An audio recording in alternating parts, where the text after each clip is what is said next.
In this video I will show you the basics but also the potential of Edit Poly Modifier in 3D Studio Max.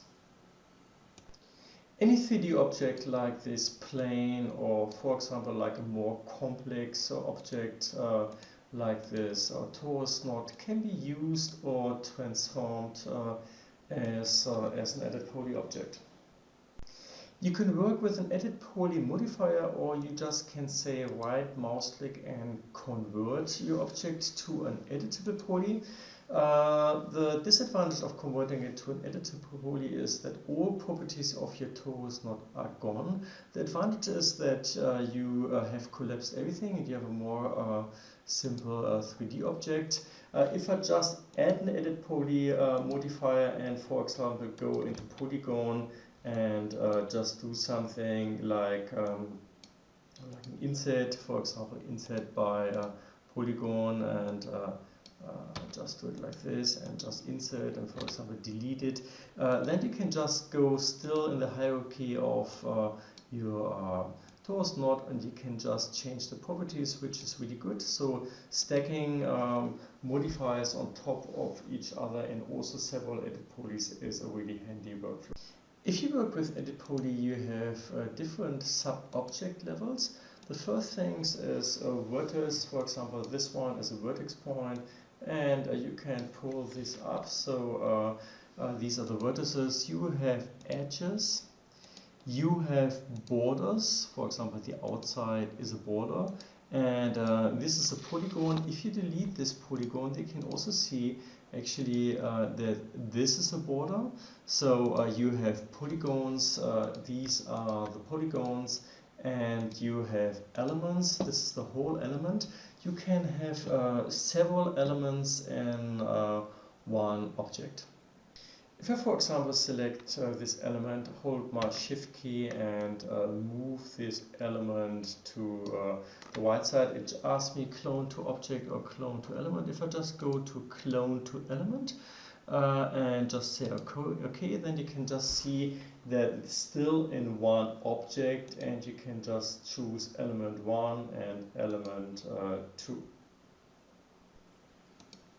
I just delete my Edit Poly modifier, and with my plane I just increase the segments somewhere like this, and I just put a shell modifier on top. By the way, if you don't have this menu, I also like to just press button X and just add enter shell. This is my shell modifier. And so now we have a thickness of my 3D object somewhere like this, and on top I just put an Edit Poly modifier, and we now want to look at our selection options in Edit Poly. If you go into sub-object level polygon, then with your string or control key you can select several polygons, and with your Alt key you can deselect polygons. And what is really interesting if you is your Shift key. If I select my first polygon and I hold the Shift key and just select the one next to this, you can just select lines. You can see it like this, and you can see that you easily get patterns like this, and it's really worth practicing. I deselect this again, and if I first hold my Shift key and then go and click my first polygon, then you can also just go with mouse over and select polygons. And if I just click this and just go to the left side, to the right side, and you can just see that I can just draw on the polygons, which is also really handy in terms of selection. I just deselect again string D, and I just go and just say with mouse over select several polygons, and there's one problem. If I just turn my 3D object around, you can also just see that I selected the polygons underneath, which I most of the time don't want. So what you have to do is, if this is the case, you just have to say ignore backfacing, And if I now select again a bunch of polygons on this surface and I just turn it around, then you can just see that I didn't select anything underneath. You can select one polygon, you can grow it, a selection, and you can shrink it. And if you want to go for this ring, for example, then you have to work on edge level. If I just say edge level ring, you can just see that it selects all these angles which are parallel. On if I just select one angle and just say loop, you can just see that it just selects these lines. If I just select a bunch of polygons like this, and I just put an edit poly on top, and just select something else like this, so it's a different kind of selection. Then I can also just say get stack selection, so I just select the polygons which I selected in the modifier underneath. There are many more ways of how to select objects if you go and use the graphite modeling tools and just go into selection. For example, what I really like is select by random and just say here 25%, and I can just change it or just increase the number and do it like this, or you just select an amount and now you always have 20 polygons selected. So there are really many options of how to do it.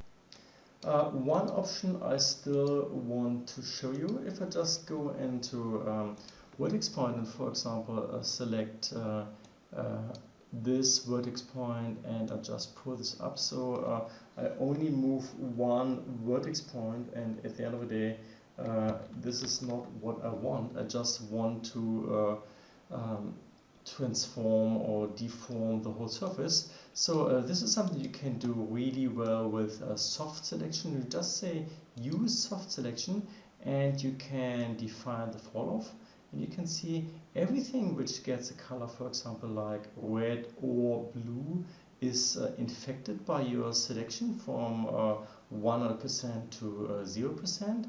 And if you do it like this and then move up your vertex point, then you can see that this deforms the whole surface, and it just increases or decreases the amount of deformation. There are a lot of settings you can do. You can change the parameters of your deformation and just play a little bit with this.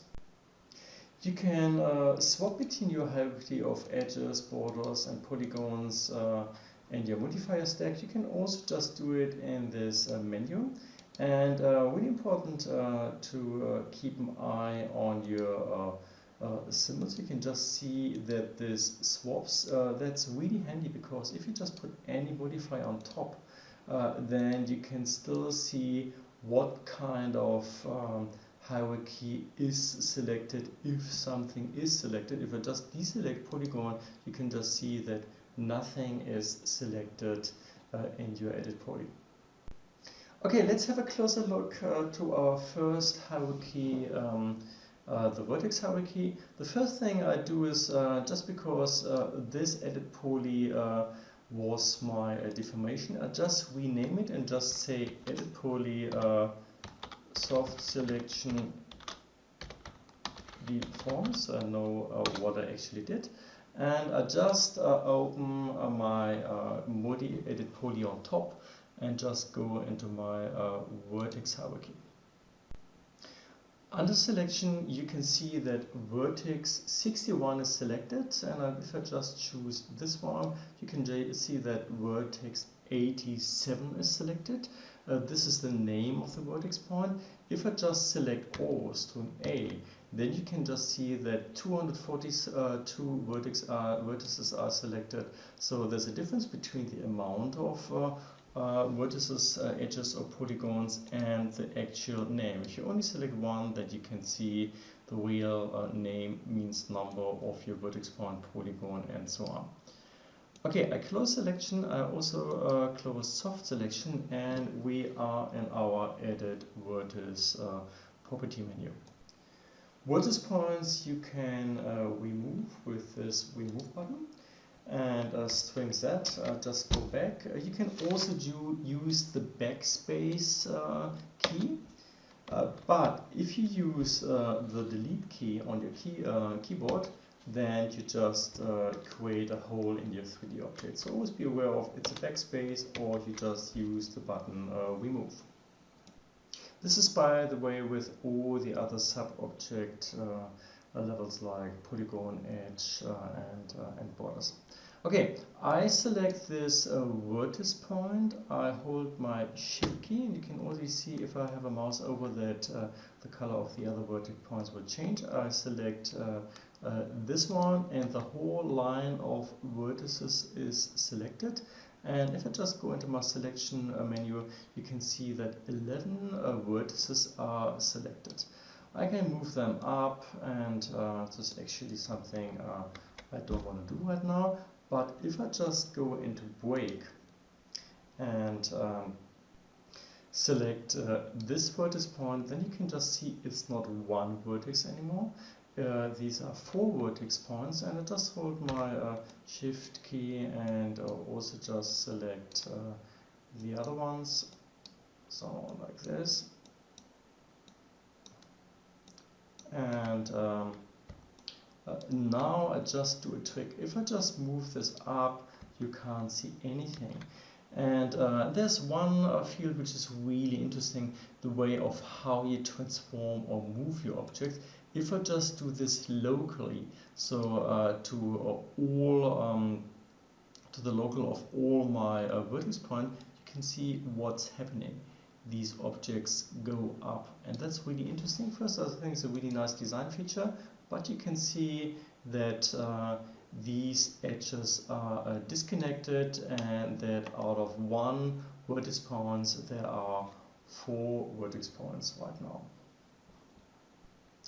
You can break vertex points, but you can also weld these. If I just go into weld, you can see before 273, afterwards 273. The distance between this is bigger, and I just increase it, and you can just see that now they are together again. If I just do it even more, then you can just see that my whole geometry collapses.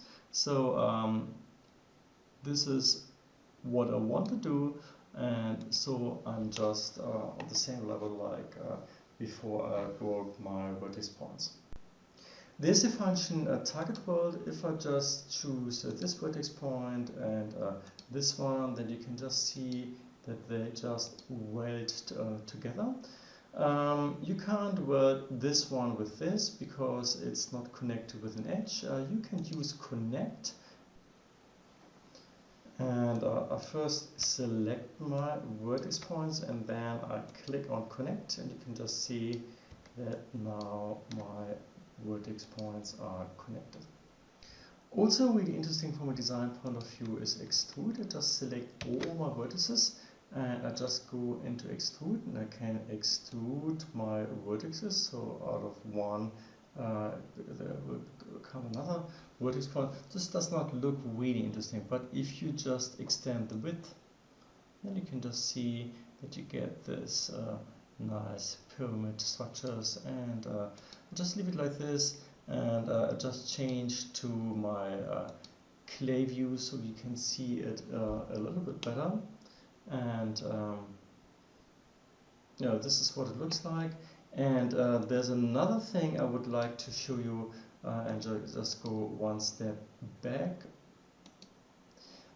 If you, and this is for all other functions the same, you use your animate mode, and I go into extrude afterwards, and now again extrude it and just change this one. Here we go. Then you can always go back into your function. You always go into animate and into your settings, and you can change it, for example, like this. And important, you always have to close it, and you should not cancel it. You should always say OK, because the big advantage is you can put any other modifier on top. For example, I just put an FFD box on top, and I just distort the whole thing somewhat like this. And somehow, yes, like this. And I can go back into my edit poly, into my settings, and I can still work with this, and this is something you can only do if you use Animate beforehand.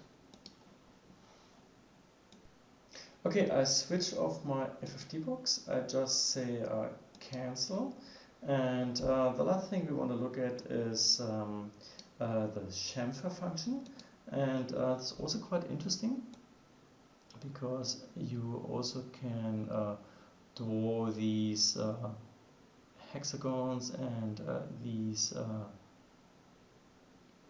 squares inside, and there's this function open chamfer, and you can see that there are also a lot of options which can be quite nice. And here again, if you use Animate and you go into this function, then you can just do whatever you want in terms of changing your 3D model, and I move this, for example, a little bit up, and I just go back and go into my settings, and I'm still able to change the parameters in a parametric way. Okay, I delete my FFT box and I delete my edit poly on vertex level, and I put another edit poly on top, and we will just have a look at my sub-object level edge. I just Control A, select all my edges, and altogether I have 480 edges selected. If I just select one, then this is the edge 134, that's the name of the edge. And I just look at my Edit Edges menu. So what I can do is I can insert edges wherever I click, insert vertices wherever I click on an edge. I can insert vertex points. We just undo this. I can remove edges with my remove button or just with the backspace key, but don't use the delete key, because if you use the delete key, then you just produce the hole. I just go back. And what I can also do is I just select this edge again and select with shift key the whole line. You can split, and if I now move these edges up, you can just see that this is split, and there's also a nice way of how to design openings like this. If I choose two edges, I can connect this, and I really like this feature because you can define the amount of segments. You can move these segments in and out and also along the line. By the way, that's a really handy tool of how to design windows, and also interesting if I just connect these edges, not the parallel ones, and you just go into connect, then you can just see the diagonal line, and can also move it, and this is also quite practical if you need this kind of function. If I select all edges, I can extrude these edges, and there's also again the option to define the width, which is also really interesting. So a lot of options, or I just use the chamfer function, and with this I again choose animate, because then I can just change the parameters afterwards, and I just go into chamfer, and we just see what is happening. It's not easy to adjust. Different kind of chamfer settings. I just want to have the standard chamfer, and I'm just playing it a little bit. And interesting again is this open function, somehow like this, and many other things you can define. And here again, if I just put an FFD box again on top. I just press my X button, FFD, and just choose the control points and start to distort the surface. I can still again go into my edit poly, which I use with animate, and I can go into the settings and change the parameters of my chamfer. If I put a shell modifier on top, then you can see it's even more complex. We have these objects, and yeah, I can change all the parameters, FFD box and my shell function, however I want to have it. I just delete my modifiers, also my modifier with my edge, and just put a new modifier on top. And the next thing is I want to show you how to use bridge. And the best case is I just choose my element and just copy this as clone to element. So I have two elements in my object. That's a good way of how to show you how to use this bridge function. Next step, I just go to polygon and I delete some polygons. I delete these four, and I just turn around and also delete these four. And what I now can do, I can just go and select edges, for example, like these 5 edges, and then the one at the top. 1, 2, 3, 4, 5. And if I go now into bridge, I can connect these, for example, like this, and extend the amount of edges in between. And okay, this smoothing doesn't make sense now, but I can start to twist it and do things like this. By the way, you can only do it if you have edges like this, more or less like a border.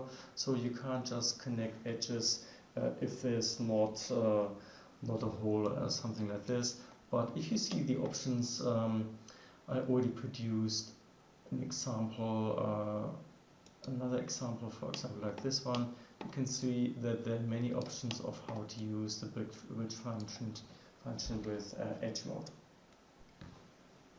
The next thing I want to show you is the create shape tool. I really like this. I just create another object. I just create the geosphere, somewhere like this, and reduce the amount of segments. I just put an edit poly on top, and I just select edges. And what is really handy, if I just go into create shape, I can create a shape in a linear way. I just move it to the side so we can just see it's just a shape, only lines. I can also create shapes in a smooth version, and I move my ball again, so these are just busy curves.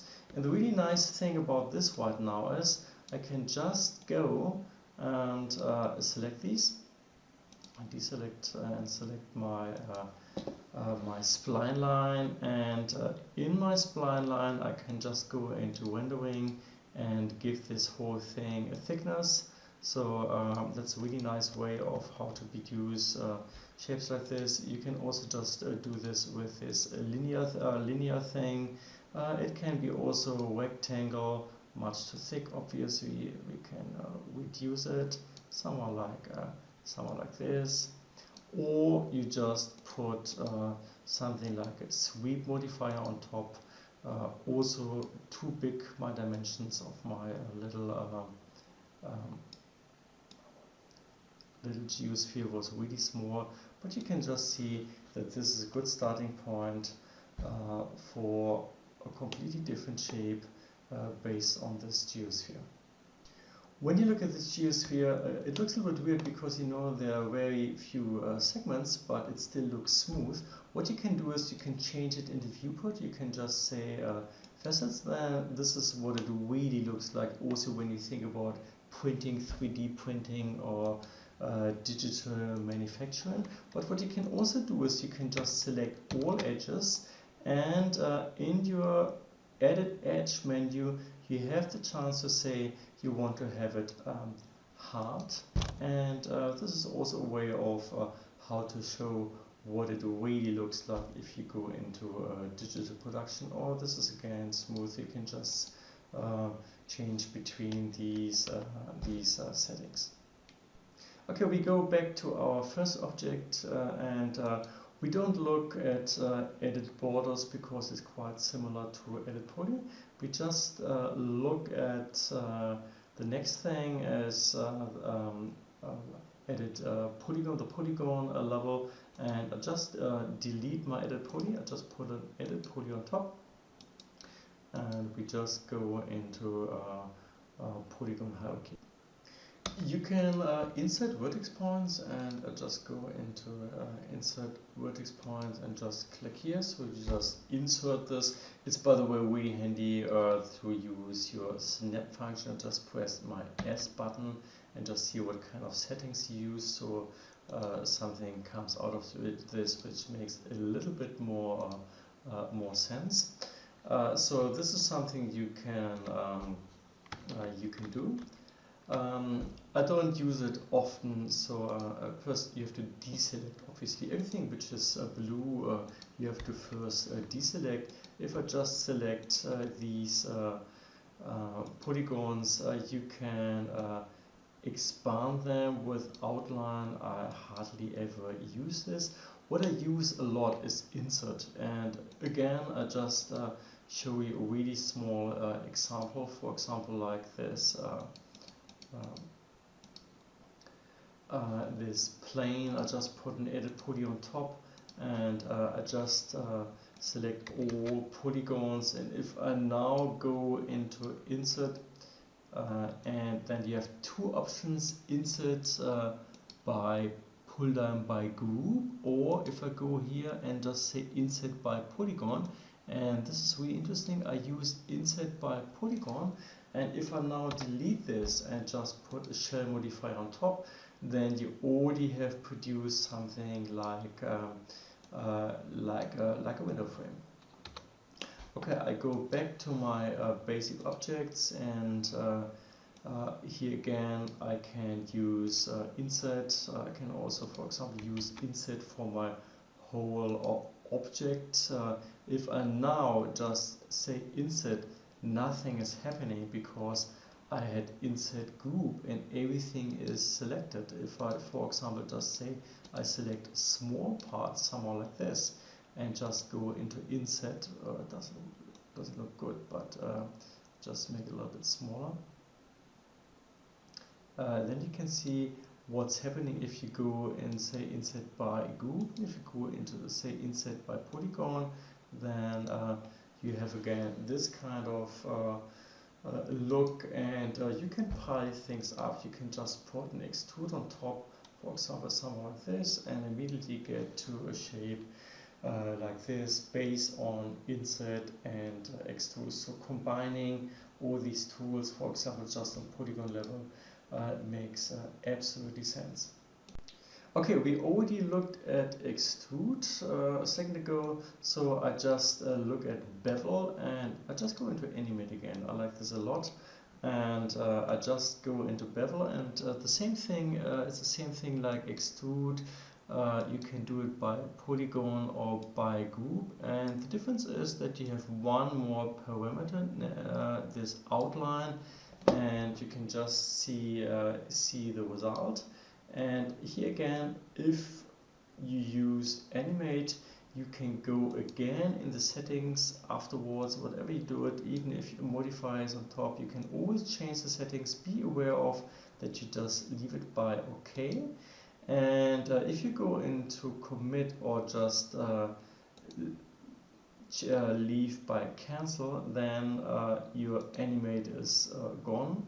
it's the same, or if you just say cancel, then you're back on the level you have started before. Bridge on polygon level is something you use a lot. So to show you an example, again, I just choose the element and I just copy this clone to element. And now it's really easy. I just go into polygon and I, for example, select this polygon and one, or you can also take more polygons on top, like these ones, and you just go into bridge and you can just see what is actually happening. One polygon connects to these 4 polygons. You can define the segments. You can tape it bigger, smaller, and change where it actually tapes, twist it, and things like this. I give you one other example.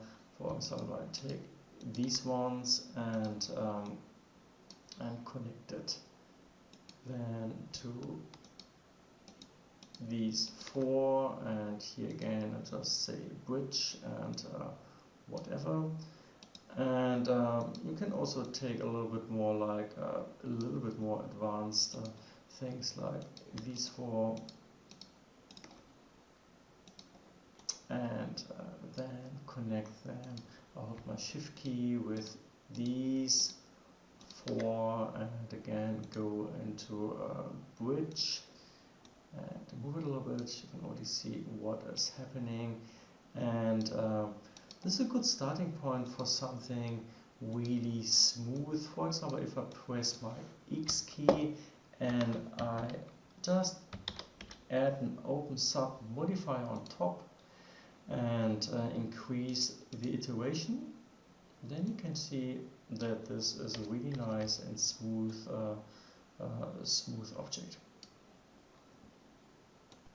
Okay, I delete my open sub modifier and I just say F4 shortkey to show my edges again, and I just have a look at these polygons on top. So there are very few things which I still want to show you, and one is hinge from edge. If you go into hinge from edge, you can choose an edge, for example like this one, and then you can hinge it. Also increase the amount of segments. And really interesting is if you choose several polygons, then again I go into hinge from edge and I choose these edge, and then you can just see that also several polygons will hinge. And also really interesting, if you go into hinge from edge and you choose an edge which is a little bit further away, then even this is working.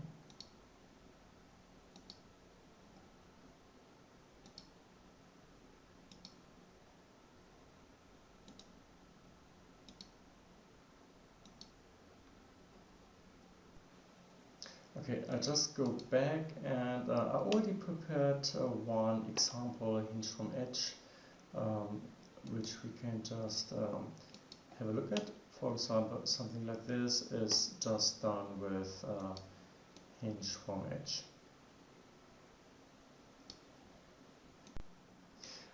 Okay, let's look at another feature of polygon hierarchy.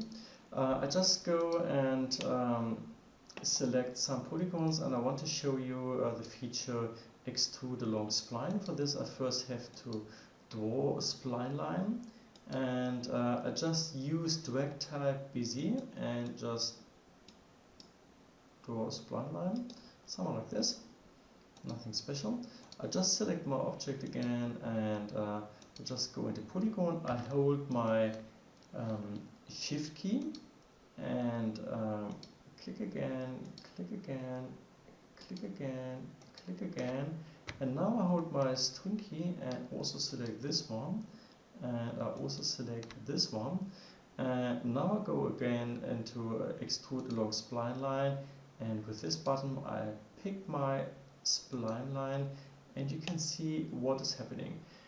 This one was a close selection of polygons, so it just recognized it as extrude 1, and the other one was single polygons, and so they keep like this, and you can see what is happening. A lot of options you can do, and yeah, just play with this a little bit. And obviously also with this, if I just press X button and open sub modifier on top, then it becomes a nice and organic shape and a hairy whatever kind of 3D object. Here you see the same 3D object with different kind of shapes. The very last thing in terms of the poly hierarchy is flip, which I want to show you, and I just create a simple plane, somewhere like this, and I just put an edit poly modifier on top. I just go into isolate selection, and if I now go into my polygon hierarchy and I choose flip. By the way, you can probably just see this better in default shading. And I select all of them, then you can just see that it changed the color. By the way, these weird kind of things is just my lighting. If I just go into light and say illuminate by default light, that you can just see it a little bit better. You can see that it changed the color. And again, I just take them and flip back, so now they are the same again. And this is really important in terms of your 3D geometry. I always have a look at my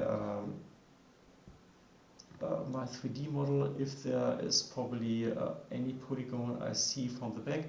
For example, if I just go in and extrude these kind of polygons, I select all of them again, then you can see from underneath it's dark, and if you want to have it as a solid 3D object, then you just have to put a shell modifier on top. And if I now select all my polygons, then you can just see that none of the polygons is dark anymore, because you can see all the polygons from the right side. And if I now again choose some polygons, for example like these and this one, and I'll just say flip and select all of them, then you can just see some of the polygons, these two are the wrong way around. In edit poly there's a part which is edit geometry, and this is independent or above all these hierarchy. I just delete my edit poly and just put an edit poly on top. So I just have a look at my geometry pull-down menu. I just changed again in viewport to clay view. Create is a really handy tool. I just want to show what you can do. I just delete these polygons, and if I now go into create and I switched on my snap function, then you can just see that you can just redraw your polygon. I just see that I snap the right vertex points, somewhere like this, this one, and now I come back to the end. So I just redraw my polygon, and if I just deselect my snap, you can just see that I can draw a polygon wherever, and it's just a way of how to draw polygons in your 3D object. I just delete this polygon again. Sorry, not this one. I also only wanted to delete this one. And with this one, obviously, you have to weld the vertex points. These are two vertex points, and of course, you have to weld them all together to have a clean object. Attach, I think, is a really clear thing. You can just have different kind of objects and just attach it to one 3D object. If I just go into attach then you can just say click, click, and now these objects are elements in my 3D geometry. You have to detach the function. You can also just go into your list and just say you select it by your attached list, and I can obviously also detach elements. I just say this one and this one should be detached, and I just want to detach not as clones. If you just detach them as clones, then they're out, but there are still clones inside. I just leave it like this, and now they are out again, and they are now again independent objects. The cut function I use quite often. I just show it to you with a really simple example. I just have these plane, and I do it even more. I just leave it like this. Just put an edit poly on top, and I just use cut, and just see I have not selected my snap function, and you can still see that it reacts to my object and the mouse will change. This is the setting, the mouse cursor for vertex point, this is for edge, and this is for the center of the polygon. And if I just snap the vertex point, you can just see that I can, for example, cut my surface like this, right mouse click to finish a cut, and I'll just do another example. For example, like this, and like this. I always right mouse click finish my cut, or just cut it in the middle like this, and I have to deselect my cut, and now I can go into polygon and just, for example, delete this one, or just delete this one, and you can just see that my cut works properly. Quick slice I don't use so often, but just show it to you. If I just select if I just select my element, I can just draw with my mouse one slice and deselect it again, and now you can just see if I go to polygon, I can just delete these surfaces. Interesting, by the way, that I think I had my back ignore back facing, and so this is the result if you just ignore back facing, and your slice reacts to what you actually have selected. For example, if I select these and I just go into a quick slice, then you can just see that it just reacts to what I have selected and ignores the unselected polygons. What I also like a lot is the function make planar. I just have a geosphere and I just select these kind of polygons and probably grow my selection like this. And if I go to make planar, you can just see that it interpolates it and they're just flat, which is really good. Last but not least is one tool I just discovered recently, is this constraint tool. If I just select one vertex point and then I just move it, it's quite uncontrolled. I don't know how to move it properly. But if you use constraints, then you can just see what is happening. You can just constrain it along edges. So let's move this, and you can just see that it just follows the edges. You can constrain it via your face. Now it's just moving along the face. Just turn it already so you can just see it's on the face, or you can just say by normal, and now it's I move it again, and you can just see that it goes in and out along the normal means, the orthogonal direction of my, in this case, vertex points. M-smooth and tessellate is quite handy, but I normally use it with an extra modifier like tessellate, so we don't look at this right now, but if you see a lot of options you can do. And all the other things like material ideas, more something we talk about when we talk about materials, and also with polygon smoothing groups. It's not really interesting for me right now. And paint deformation, you can model things with this, but for me this is not precise genug in a design and architectural way. So thanks for watching.